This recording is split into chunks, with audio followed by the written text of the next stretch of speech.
மாண்புமிகு முதலமைச்சர் அவர்கள். நம்மளோட அரசியல் பயணத்தை பத்தியும் கொஞ்சம் பதிவு செய்ய விரும்புகிறோம். நாம ஏதோ ஷூட்டிங்ல இருந்து நேரா வந்து சிஎம் ஆன மாதிரியே சில பேர் ஒரு இமேஜ் கிரியேட் பண்றாங்க. அவங்களுக்கு அவங்க ஆசைப்படுற லாங்குவேஜ்லேயே சொல்றோம், அது வெறும் ரீல் தான், ரியல் கிடையாது. தமிழ்நாட்டு மக்களோட மனசுக்குள்ள போறதுக்கு நாம பட்ட பாடு நமக்கு மட்டும்தான் தெரியும்.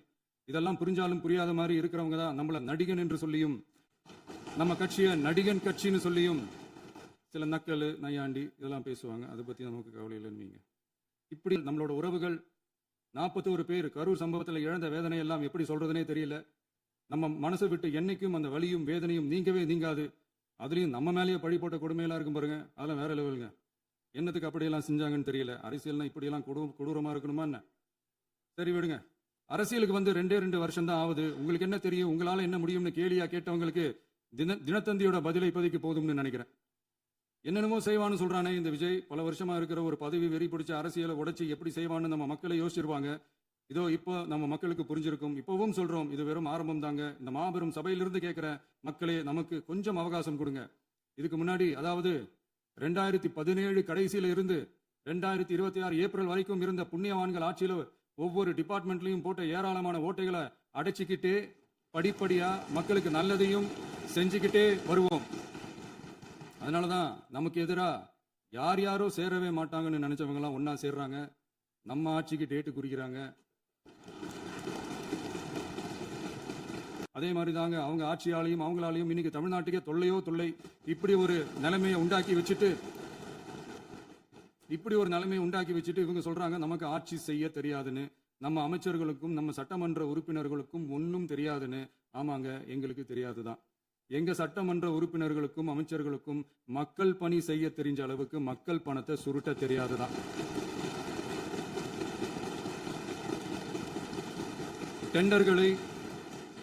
டெண்டர்களை முறைப்படுத்த தெரிஞ்ச அளவுக்கு அதோட ரேட்டை உயர்த்தி ஊழல் செய்ய தெரியாதுதான்.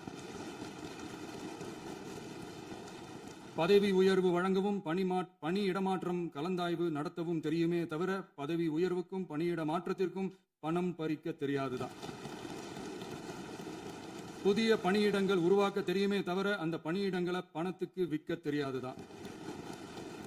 கோயில்கள்ல நடக்கிற நிர்வாக சீர்கேட்டை தடுக்க கோயில்கள்ல நடக்கிற நிர்வாக சீர்கேட்டை தடுக்க தெரியுமே தவிர கோயில் பணத்தை கொள்ளையடிக்க தெரியாதுதான். தங்கத்தை உருக்கி தாரை வார்க்க தெரியாதுதான். கனிம வளத்தை பாதுகாக்க தெரிஞ்ச அளவுக்கு கனிமத்தை வித்து கொள்ளையடிக்க தெரியாதுதான். அரசு வருமானத்தை அரசு கஜானாவுக்கு மாத்த தெரிஞ்ச அளவுக்கு அந்த பணத்தை தனிப்பட்ட கஜானாவுக்கு மடை மாத்த தெரியாதுதான். போதை கலாச்சாரத்தை தடுக்க தெரிஞ்சவங்களுக்கு போதை கலாச்சாரத்தை வளர்க்க தெரியாதுதான். நம்ம குடும்பத்தில் இருக்கிற பாட்டி, அம்மா, அக்கா, தங்கச்சி, குழந்தைங்களை, பெண்களை மதிக்க தெரிஞ்சவங்களுக்கு ஓசி பஸ், 1000 ரூபாய் கேஸ், இப்படி எல்லாம் பேச தெரியாதுதான். எங்க உறுப்பினர்களுக்கும் அமைச்சர்களுக்கும் மக்கள் சேவை தெரிந்த அளவிற்கு சுயநல தேவையை செஞ்சிக்க தெரியாதுதான். அதனாலதான் சொல்றோம், எங்களை பார்த்து எதுவும் தெரியாதுன்னு சொல்றவங்களுக்கு சொல்றோம், இதெல்லாம் எங்களுக்கு தெரியாதுதான். உங்களை மாதிரி முறைகேடுகளை செய்யறத நாங்க தெரிஞ்சுக்கவும் போறதில்ல, தெரிஞ்சுக்கவும் ஆசைப்படல. அத கடைசி வரைக்கும் எங்களுக்கு தெரியாமலே இருந்துட்டு போகட்டும். அதனால நாங்களும் எங்க மக்களும் வெரி வெரி ஹாப்பி தான். நம்ம தமிழகத்தில் ஏற்கனவே நடந்த அதி அற்புதமான சூப்பரான நிர்வாக திறன் கொண்ட 50 வருஷ அரசியல் அனுபவம் கொண்ட 2.0, 3.0, 4.0, பல 0.0 மாடல் ஆட்சி நடத்த கனவு கண்டவங்களோட அட்டகாசமான ஆட்சிக்காரங்க பல்வேறு விதமான நிதி நெருக்கடியை நம்ம மக்களுக்கும் நமக்கும் பரிசா கொடுத்துட்டு போய் இருந்தாலும், ஆனா நம்ம அரசனுடைய நிர்வாக திறன் அதை பத்தி பேசுறவங்களுக்கு இந்த ஊரடிச்சு உலையில போட்டு ஊழல் மேல ஊழலா செஞ்சுக்கிட்டு அதுல இருந்து தப்பிக்கிறதுக்கு பேர் தான் நிர்வாகத்திறன் அப்படின்னு சொன்னா, அப்படிப்பட்ட ஒரு ஊழல் செய்யற நிர்வாகத்திறனை நம்ம அரசு ஒரு நாளும் செய்யாது. பொட்டி பெட்டியா பணத்தை வச்சுக்கிட்டு, பெட்டியை வச்சு எல்லாம் செஞ்சுக்கிட்டு, போதைப் பொருள் பாதுகாவல் கழக மாடல் அரசாங்கம் செஞ்ச ஒவ்வொரு ஊழலா வெளியில வந்துகிட்டு இருக்கு. டாஸ்மாக்ல என்னப்பா பேரு, பார்ட்டி ஃபண்ட் கட்சி நிதி அப்படின்ற பேர்ல அடிச்ச கொள்ளையெல்லாம் ஒண்ணா இப்போ கவர்மெண்டோட கஜானாவுக்குள்ள கொண்டு சேர்த்துக்கிட்டே இருக்கிறோம். இப்பவும் சொல்றேன், மக்கள் பணத்துல இருந்து ஒரு பைசா கூட தொடமாட்டோம், தொடவும் விடமாட்டோம், தொட்டா விடமாட்டோம். இதுக்கு முன்னாடி தொட்டவங்களையும் விடமாட்டோம்.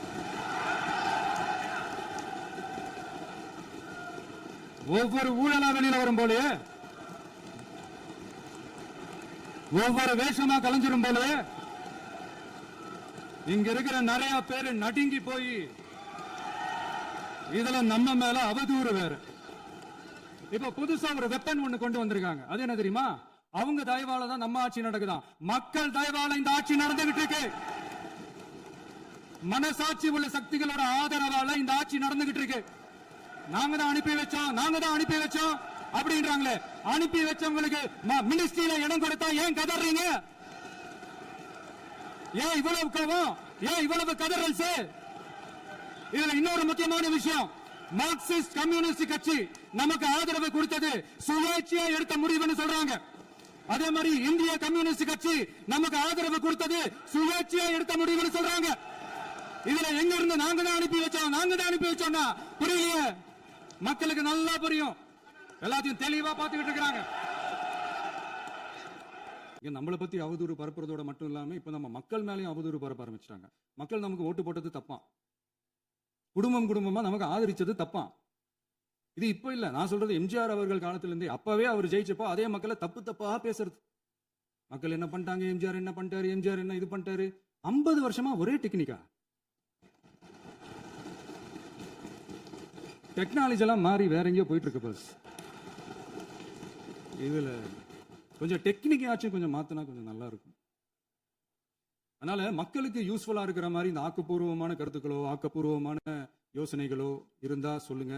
அது நாங்க டிஃபரெண்டா எடுத்துக்கிறோம். ஆனா அதை விட்டுட்டு இந்த நக்கலு, நையாண்டி, சம்பந்தம் இல்லாத பேச்சு இதெல்லாம் பேசிட்டு அப்புறம் முதல்வருக்கு பதில் சொல்ல தெரியல அப்படின்னா அப்புறம் என்ன சோஃபா மாடல் ஆட்சியா?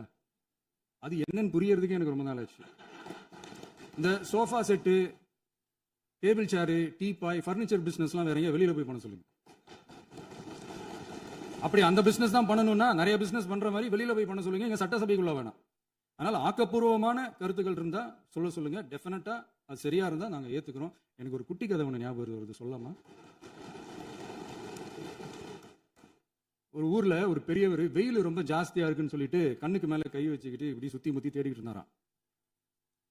அப்ப கூட இருந்த ஒரு சின்ன பையன் என்ன தேடுறீங்க அப்படின்னு கேட்டானா. அதுக்கு அந்த பெரியவர் சொன்னாரா, அது ஒண்ணு இல்ல தம்பி, உங்க அப்பா இங்கதான் இருப்பாருன்னு சொன்னாங்க, அதான் தேடிக்கிட்டு இருக்கேன். எங்க உங்க அப்பாவையா காணோம்?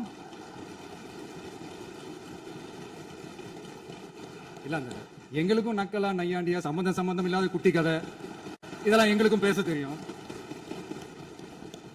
அந்த கதையில பெரியவர் அப்படி சொன்னாராம், தப்பா எடுத்துக்காதீங்க. அந்த கதையில பெரியவர் அப்படி கேட்டாராம். அதனால யாரும் இங்க டென்ஷன் ஆக வேணாம். போயிட்டாங்க, பேசலாமா? உங்க கருத்துக்களை நீங்க முழுமையாக மன நிறைவோடு பேசலாம். டிவில சரி. அதான் 5 நிமிஷம் பேசுனதுக்கே கொலத்தூரி இந்த ஆட்டம் ஆயிடுச்சு. பேசுனா அப்புறம் என்ன பண்றது? இதே மாதிரிதான் பேசுறது ஒண்ணு, செய்யறது ஒண்ணு, பேசுறது ஒண்ணு. இதெல்லாம் மக்கள் பார்த்துக்கிட்டு இருக்காங்க. எலெக்ஷனுக்கு முன்னாடி தான் அப்படி செஞ்சுக்கிட்டு இருந்தாங்க. இப்போ எலெக்ஷனுக்கு அப்புறம் அதே தான் செய்யறாங்க. இந்த விஜயையும் சாமானியர்களின் உண்மையான சமூக நீதி அரசையும் அவமானப்படுத்துறதுக்கு தான் அவங்களோட அந்த பொலிட்டிக்கல் சீனியாரிட்டி அது பயன்படுத்துது போல. நம்மளுடைய மாநில உரிமை, மொழி உரிமை, உத்தமபுத்திரர் போல வேஷம் போடுற எதிர்கட்சிக்கு ஒன்றை மட்டும் ஆணித்தரமாக சொல்றோம். உங்களை மாதிரி தமிழ்னு சொல்லிக்கிட்டு, மொழி, பண்பாடு, கலாச்சாரம்னு சொல்லிக்கிட்டு ரெட்டை வேஷம் போடுறவங்க நாங்க கிடையாது. அப்புறம் நேத்து எதிர்கட்சி தலைவர், மாண்புமிகு எதிர்கட்சி தலைவர் பேசும்போது நிறைய பேசினாங்க. அதுல ஒண்ணு மட்டும் அரசு சொல்றதா நினைச்சுக்கிட்டு நம்மளை இன்டைரக்டா ஈவில் அப்படின்ற அந்த வார்த்தையை யூஸ் பண்ணாங்க. எனக்கு ஒண்ணுதான் சொல்லணும்னு தோணுது.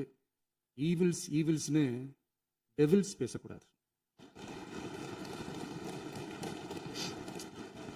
அவங்க இருந்திருந்தா ஒரு ஆக்ஷன் பண்ணணும்னு எனக்கு தோணுச்சு. எல்லாரும் போயிட்டாங்க. இல்ல பர்மிஷன் பண்ணலாமா? இப்பவும் பண்ணலாம், ஒன்றும் தப்பு இல்லை.